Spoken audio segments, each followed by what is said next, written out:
What's going on, brave ones? I'm so excited to come back with another video today. Today, I want to talk about 9 tips that I have used to basically try to purge complacency from my life and really start to take action in it.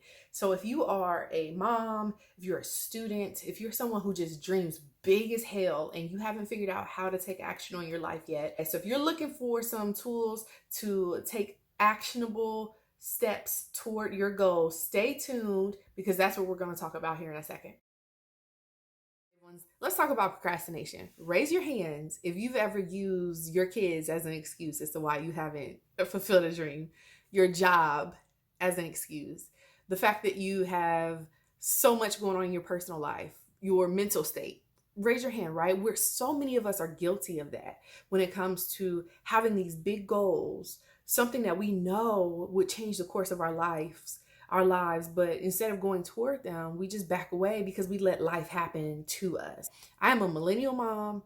I have 2 children. I'm 6 months pregnant with my third right now. I'm a wife. I have a full-time career, and I'm launching another business. I think I can testify to the fact that I have every excuse under the sun to not go toward my goals. Nothing that motivates me more than someone daring me to go out and achieve a goal that I have in mind. And I should talk about gratitude. I should say I'm more motivated by gratitude and abundance and all these other things. Absolutely not. There's nothing that motivates me more than doubt. I dare you to doubt me because I'm going to do everything in my power to prove you wrong and prove myself wrong just for giving into it for 2 seconds.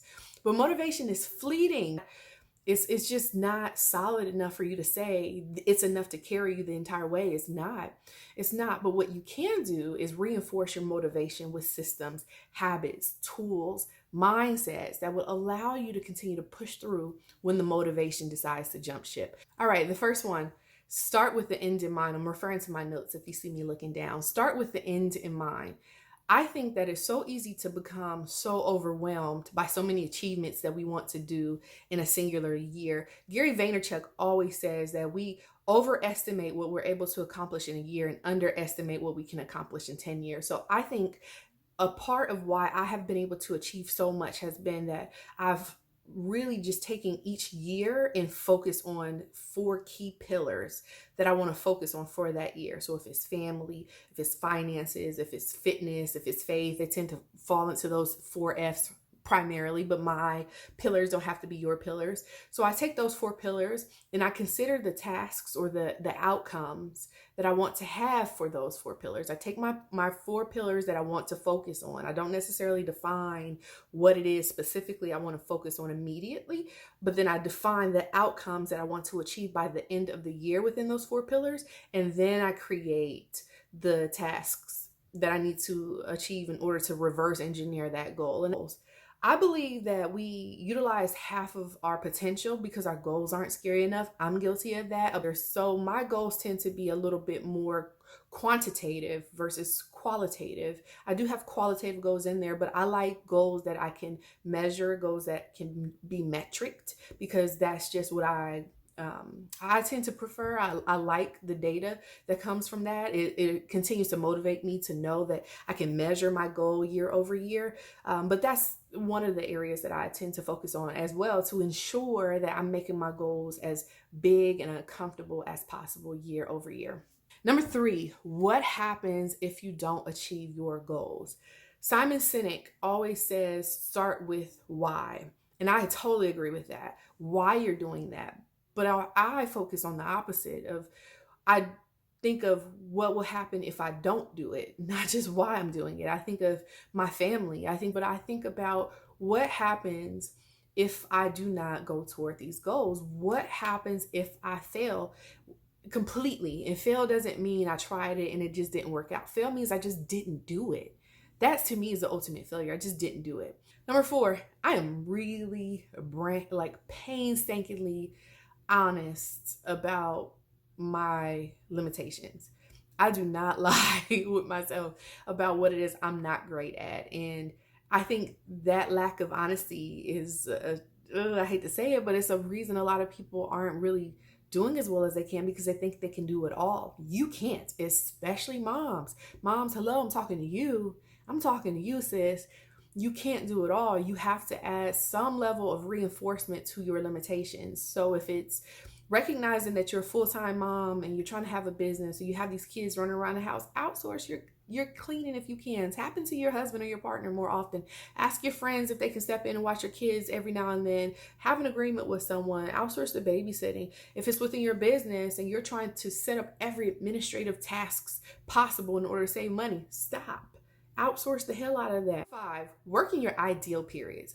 If you're a full-time employee, especially, this is going to apply to you, or a student, or someone who just has somewhere you have to commit to for a certain number of hours per week. The other side of it, the other benefit of being a full-time employee is that I have structure within my day-to-day. So I try to utilize my lunch breaks as an opportunity to once again tackle my goals. If it's reading, if it's meditating, if it's filming, just whatever that goal is, I work incrementally and I try to make sure that I'm still working toward at least an hour toward a goal over the course of the day, because there's no reason for you to commit every bit of your energy to someone else's goal and not allocate 30 minutes. 15 minutes, just 15 minutes. 15 minutes is going to give you a video. 15 minutes is going to give you enough time to blog out, to write out some content ideas for your blog, for your clients. 15 minutes is a whole lot of time for you to take effort toward your goals. You don't have to use the excuse that you don't have time. You have 15 minutes. I know you do because you watched this video. 6, I don't chase perfection. I think too often people pride themselves on being perfectionists, and there are perfectionists out there who are truly just phenomenal at their craft. But that means they also don't plan for the opposite or the alternative. I know that this may not be the popular opinion, but I kind of have an 80-20 rule when it comes to perfection. I go 80%. If it's good enough at 80% for me to execute, then it's going to get checked off the box and executed upon. I just push it out the way and move forward. I like to plan for failure. I like to give that 20% for things that I haven't planned for or I don't see coming, or to adjust or test and pivot. Number 7, I welcome room for failure. Going back to what I just said about planning for perfection. And a lot of this stems from years ago, I watched Jay-Z's masterclass on the OWN network. And I've actually pitched internships when I was working in public relations. I pitched internships based off of this philosophy. It's a really bold concept that I did. But he just continued to talk about that everyone pats you on the shoulders when you're doing well and you have the successes, but you can't learn from success because you're going to be surrounded by people who want to reinforce the success and give you the yeses and all the things they think you want to hear versus the things that you need to hear to ensure that you're growing. Figure out where in your goals can you see or forecast the plan and reinforce it. Figure out, again, being honest with your limitations. Think about where you can afford to bring someone else in or outsource it or approach it differently so that you can work through it as best as possible and fail forward. Number 8, eliminate distractions. Ooh, this is my favorite one. I took a 1.5 year social media detox because of distractions, because I wasn't in a place that I felt like I needed to be surrounded with other people's visions and goals and dreams because they were impacting me. The energy of someone else's goals was impacting me because I would see them like, ooh, maybe I should do this. Ooh, maybe I should do that. No, I had to take time off from that. That includes people. So think about the distractions that you have in your life that are not allowing you to go toward your goals and really just reinforcing your procrastination and your complacency issues. Think about where they are and just be honest with them. Treat yourself with these. If you know that you're on a diet, more often than not, people tell you if you can't completely give up sugar, work hard the whole week, give yourself a piece of cake at the end of the week. Approach your business, approach your career, approach being a mom, approach being a parent, a wife the same way. If you know there are distractions, if you know there are certain friends who you love and you want to be around, but they're not conducive to your goals, then you need to remove them and just plan for when you can plug them in. Last but not least, I recognize more than anything else that I actually have control over my life.